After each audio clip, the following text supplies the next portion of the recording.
We're joined live by political activist Marwan Al Ashaal, joining us live from Cairo. Thanks very much for joining us here on RT. Now, the military government has made some concessions, like issuing an apology and appointing a new prime minister, but it doesn't seem to have appeased the crowds. Why do you think that is? To start with, we didn't need this CAF to appoint someone else.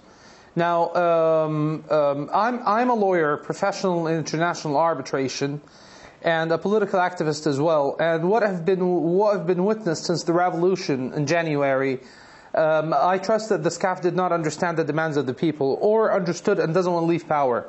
Historically speaking, people are convinced that SCAF is not going to leave power, and the military rule in Egypt is not going to end this way. So there are two choices. It's either for the SCAF to be understanding enough and the people to be comprehensive enough for the SCAF in order for it to step down, or the other option would be that the people will propose a shadow government and impose it to the SCAF.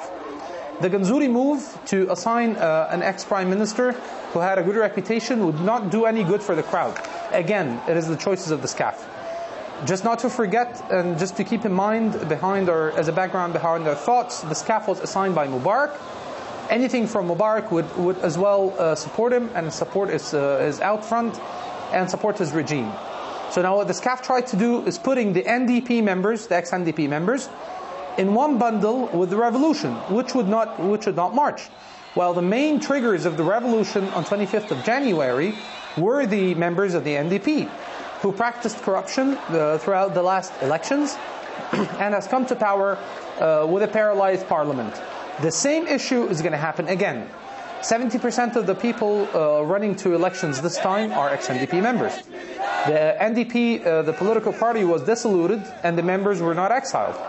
So, or at least they were not abandoned from practicing the political life in Egypt again for 5 years as proposed.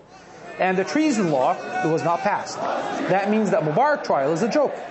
So people now understood, and again, the emergency rule was back after the demonstrations before the Israeli embassy.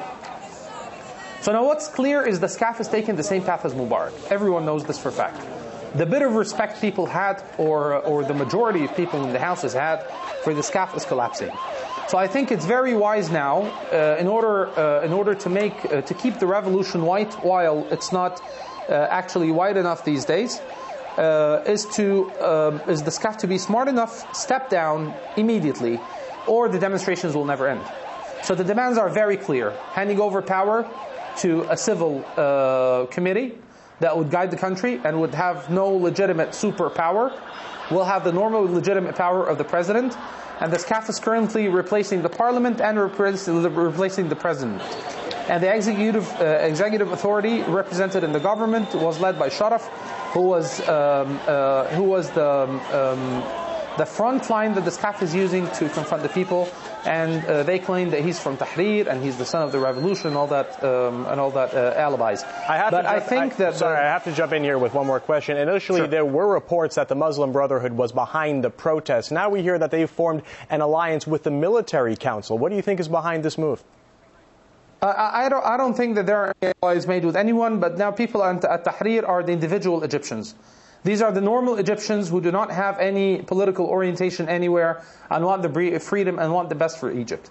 They need to practice their civil rights and demonstrate properly without any damage or any harms to the public domains or the public buildings. And they were very peaceful. The clash currently between the Ministry of Interior and the people is actually led by the SCAF. The Ministry of Interior used extreme violence against the demonstrators under the rule of the SCAF and under its own witness.